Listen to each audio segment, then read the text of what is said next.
Let me start off by saying that I don't know what I'm looking for in this post. Perhaps I want someone knowledgeable to explain to me why someone would cheat 3 months before their wedding with an absolute loser. I just figured it was a good place to lay out the full story and get it off my chest. 6 months ago, I walked in on my fiance in bed with my friend's brother 3 months before our wedding. My fiance, 24 female, and I, 28 male, have been together for nearly 6 years. D Day was 3 months before our wedding. Few months before D Day, my fiance lost her job. Since we have known each other, she has always been in and out of jobs. She has never lasted for more than a year at a job. It's either she gets fired or she quits. It was never her fault.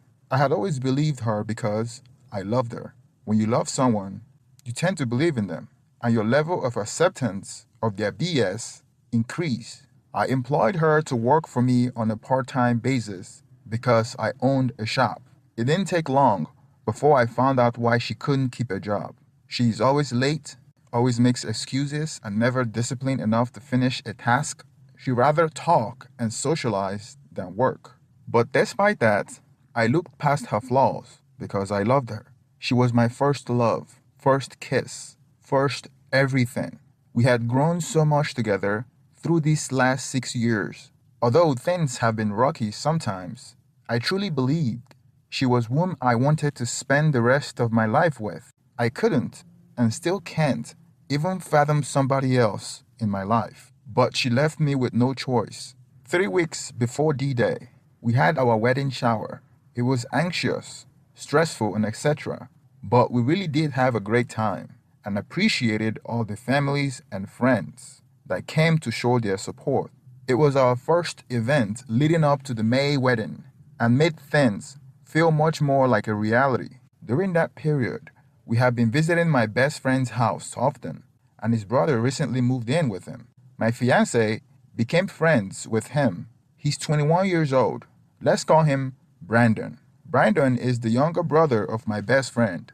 So, although some people are very skeptical about their partner having friends of the opposite gender, I justified it. Brandon lived with his brother in a two-bedroom house. He is unemployed, so his brother was allowing him to stay at his house since he had space available, and Brandon didn't want to continue to live with their mother.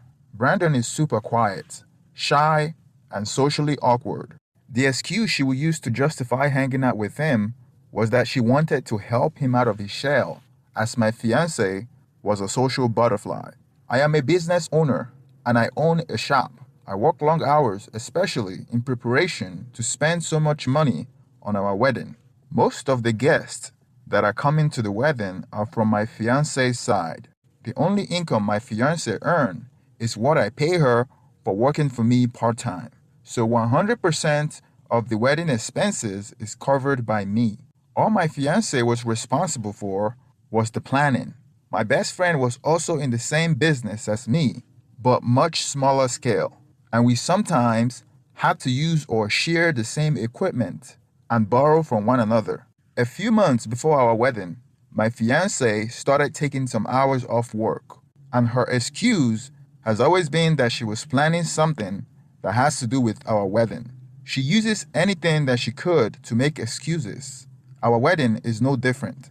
I knew that was BS, but I always let it slide and ignore her because I don't need her most of the time. Till it became normal. One day, I had to get something from my friend's house. He borrowed my tool and left it in his garage.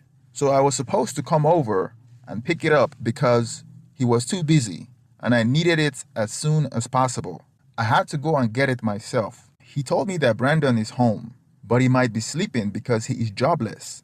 So he didn't want me knocking on his door all day. So he gave me his keys to let myself in and take what I needed from his garage. I closed my shop before I left because I didn't have anyone to watch my store. My fiance made her normal excuse that she was going to meet the planner for our wedding. It was supposed to be a quick drive to my friend's house. His garage door wasn't working, so I had to go through his front door, then through his corridor to access his garage. As I was walking towards the garage, that was when I heard moaning. It was clearly a sound of a woman. I smiled because I thought Brandon had scored.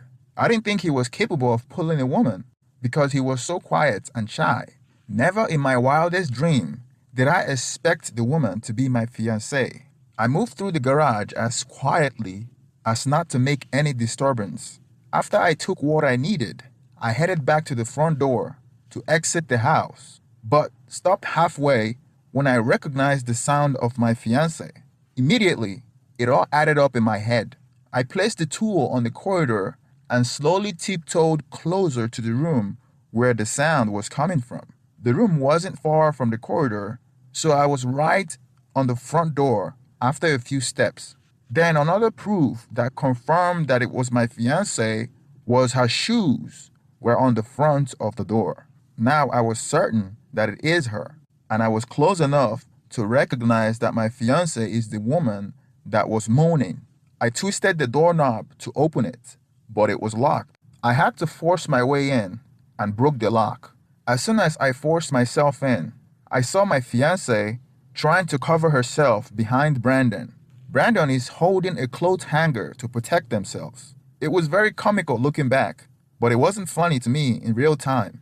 When they found out that the person that just forced his way through the door was me, my fiancée came out from behind him and started to apologize. Initially, she said that it was a drunken mistake. It never happened before. She knows she effed up, etc. I asked her if this is what she has been doing when she leaves the shop. Is this how she plans our wedding? I asked her how long it has been going on, and she lied that it was the first time. I wanted to beat the hell out of Brandon, but the kid was too weak and fragile that it's hard to believe that he made the move on my fiancée.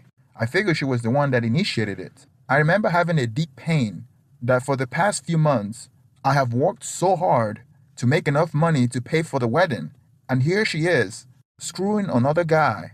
Nothing hurts more than finding out that my efforts had been in vain.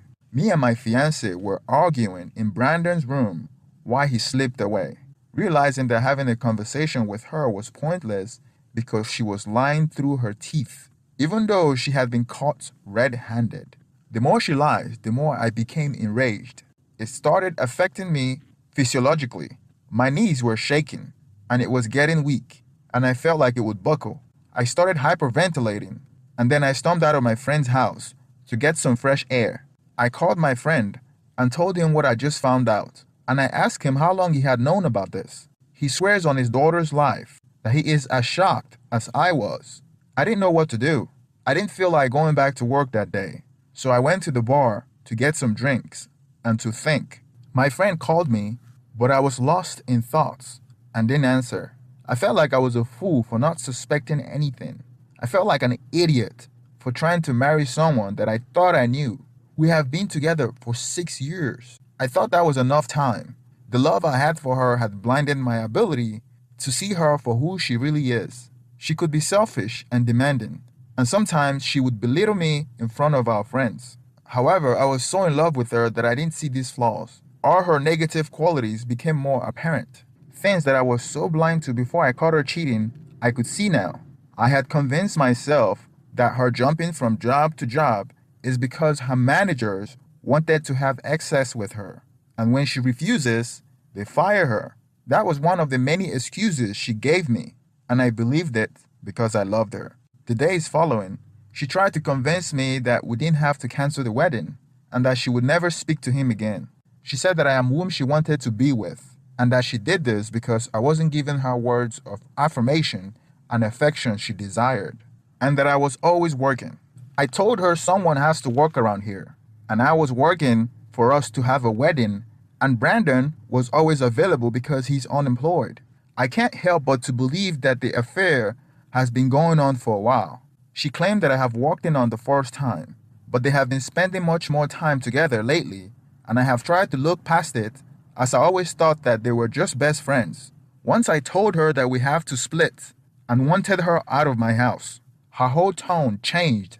Then it became, now that I have time away from this house, I realize that this isn't what I want, and I have been a coward by not telling you. I have not wanted to be with you for a while. Honestly, it's painful I found out. So she never wanted to be with me. Yet she was about to get married to me in 3 months. We have already sent invitation to family and friends. Clearly she was with me for what I can provide for her. She seemed to regret it at first, but that regret and guilt that she felt the first day has completely seemed to dwindle away because it became clear to her that we are no longer going to get married and I was going to kick her out of my house. She tried to get me jealous by saying that she was going to move in with Brandon. Brandon is unemployed and he is weak and shy and can't even get a job. He's leeching off his brother and she's going to move in with him? Brandon is living off his older brother and they are both going to leech off his brother? I told her that she didn't think her affair through. I had a feeling that my best friend wouldn't jeopardize our friendship by allowing her to stay. While she was packing her things to leave my house, I reminded her that she was fired. She responded by saying that my business sucked and saying all kinds of terrible things about my business. Same business that has been feeding her for the past month. Fast forward 3 weeks later, she moved the last of her things out of my house and taken 2 of our 4 dogs with her. My house was a wreck as she took all the living room furniture, our bedroom TV, dining room, table, and etc. Granted, she paid for some of it prior to moving in together, and some was given to us by her godmother. However, she's taken every possible thing that she's justified in taking. She admitted to me that she and Brandon had a serious feelings for each other. They continued to be intimate since I cut them the first time, and they continued to see each other for a few weeks after. After she moved out, she seemed to show no remorse for what she did and seemed acting happier, living in this fun little fling with this guy who has no job, no education, and lives with his brother. Till the money started to run dry and they both couldn't find a job. I gave her everything that she could possibly need. I took care of her and taken a parental type role, which I think had slowly deteriorated our love and affection. However, the love I've had for her was a sad tale, best forgotten. She's diagnosed with severe bipolar and struggles heavily with depression and anxiety. I have done my best to help her mental state in the last 6 years that I believed it has negatively affected my own. But that was just one of the sacrifices I made because I love her so deeply. 4 weeks after we broke up, she tried to move in with Brandon. When Brandon started sneaking her in behind my best friend's back, he kicked both of them out of his house, and Brandon moved in with his mother. It took about 2 months for the affair fog to come off her eyes. Then she realized that she had made a mistake. She called me and apologized, but I felt like my trust had been betrayed, and I needed time to process my emotion. She's only regretting because she now had to move back in with her parents and start looking for a job. I was devastated when I caught her cheating. The wedding cancellation affected her more because most of the invitation was sent to her family members. She tried to make up lies on why we broke up and how we were both cheating on each other. But I sent a Facebook message to all her friends and relatives that I know and told them the truth. I took a financial hit because I already made a down payment for some of the wedding expenses. Over the past few months, I focused on myself, spent time with friends and family, and started to rebuild my life. I thought about my fiancée often. I knew that I couldn't just forget what happened. About 2 months ago, out of the blue, she contacted me.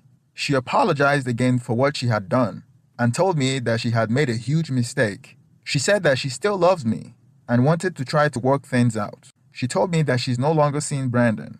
She told me that we will start slowly again so she can build my trust, and that this time things will be different and she would do whatever I ask of her to fix our relationship.